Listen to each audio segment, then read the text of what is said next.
Hi, everyone. I am public education reporter Adria Walker with the Democrat and Chronicle via Report for America. And I am here with Justin Murphy, who is also an education reporter. Today, we're going to talk about New York State's school reopening plan. So let's get into that. Justin, can you tell me a bit about the regent's announced plans yesterday? Yeah, so this is something that school districts around Monroe County and the state have been waiting on a long time. They knew that there was going to be something coming, but they didn't know what. Yesterday, in a pair of press events and meetings, we got some detail. So first, the Board of Regents gave some guidance around what schools are going to need to do to reopen.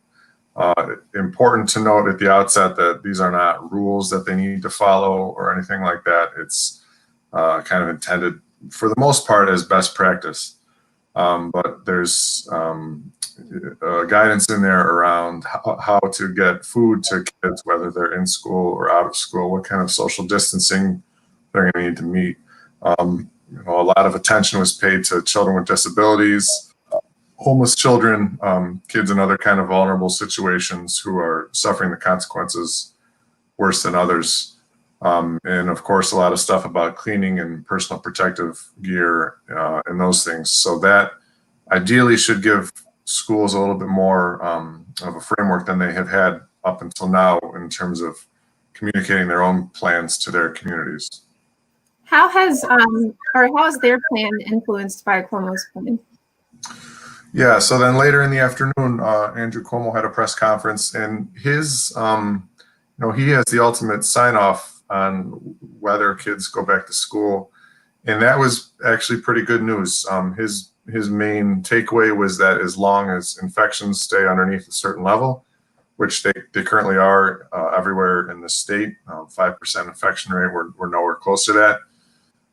And as long as regions are in phase 4, which is where we all are, except for New York City is not quite there yet, then everybody can go back to school. So that's kind of a green light.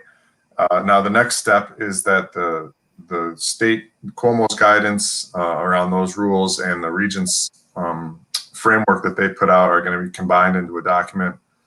That's kind of like the one official set of rules, and that's going to be disseminated to school districts on Wednesday. And then, so the next step after that is that the districts have until July 31st to come up with their own plans that incorporate all of that stuff, get down all the way to the nitty gritty of how many kids are going to be on the school bus, how we going to disinfect the railings on the stairwells, whatever. And that will be submitted to the state and to the community on July 31st. And hopefully once we get there, God willing, with no further complications from the virus, we'll be ready to go. So with the current reopening plans, can you kind of paint a picture of what the experience will be like for students, for staff, for everyone?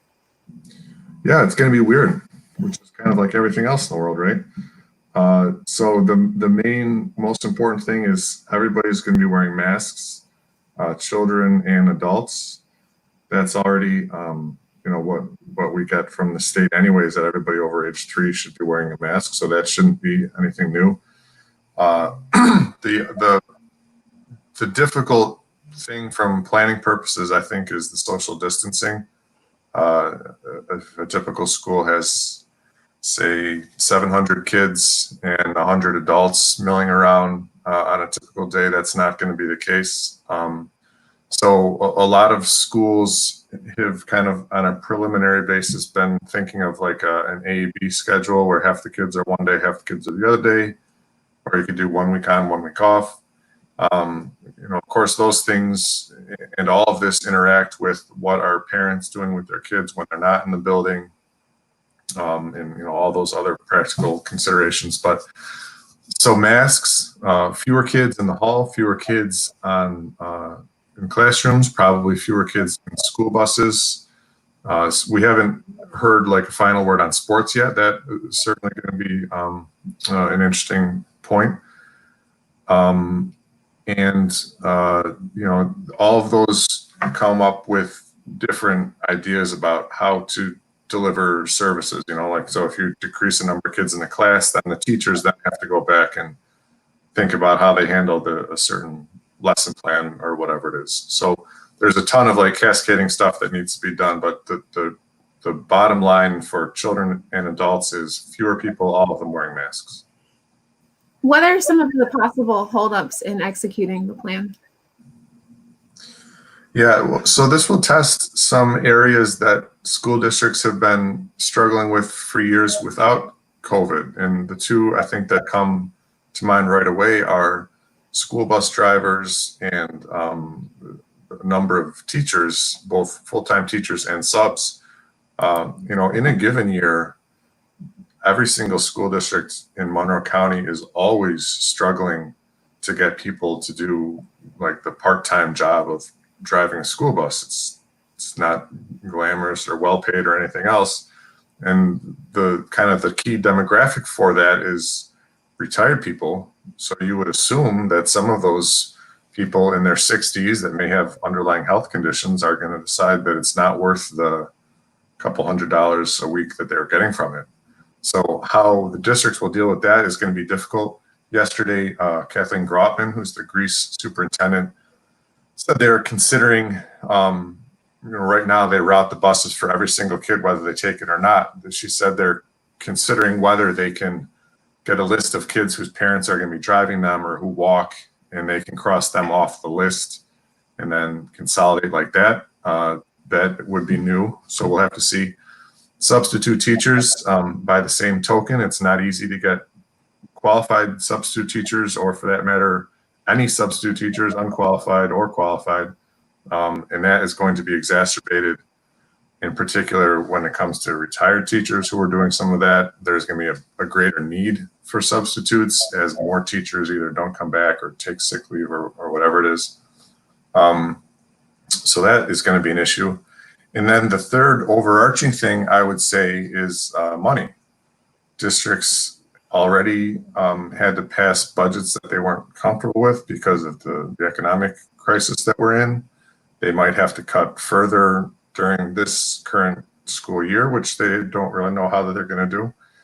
And a lot of this stuff takes extra money. If you're extending the school day or sending more buses or whatever it is, those are all things with a specific financial impact. So Chuck Schumer, our U.S. Senator, was in Victor yesterday calling on the federal government to provide more money. It hasn't done so far, but at some point somebody's going to have bills to foot, and it's not clear yet how that will happen. So I'm looking at some of the comments that are coming in. Have you heard anything from teachers about what they're thinking about the reopening plans?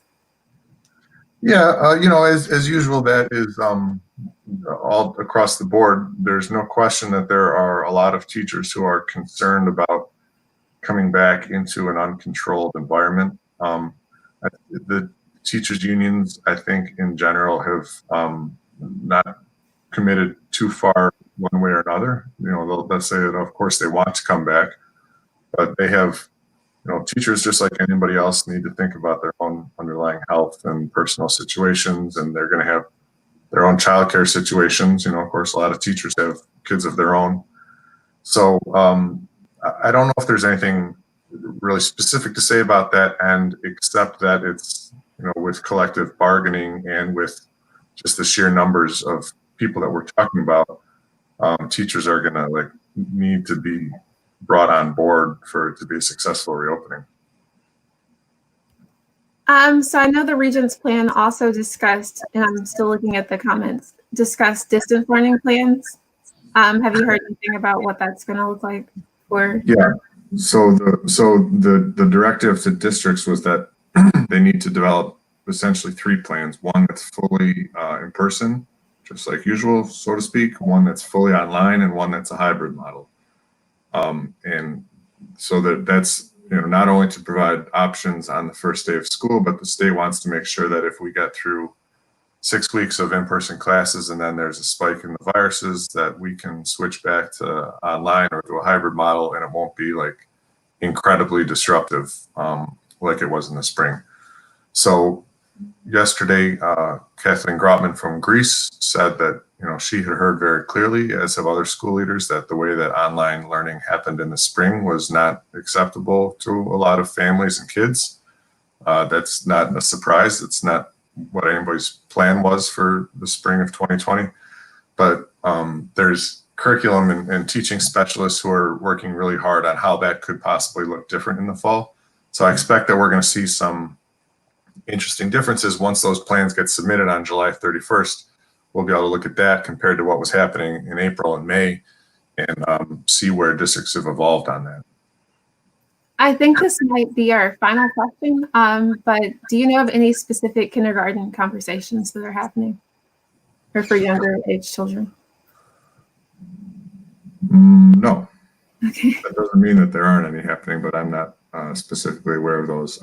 I will say in terms of, so one of the ideas for cutting down on the number of people milling about in a building is that you can leave the kids in place and have the adults travel around from class to class. That's a lot easier for instance, a kindergarten where you can send in the art teacher and then they leave and the kids can stay there. It gets harder with at secondary level where this kid's got chemistry and this kid's got Spanish class and this kid's got band practice and whatever, and everybody's going in different directions. So in some ways, it will be easier probably at the lower grades, but again, there's a million complications. So we'll just have to work through them, I think. Okay, that's our final question. Thank you, Justin, for joining us. And thank you everyone who tuned in.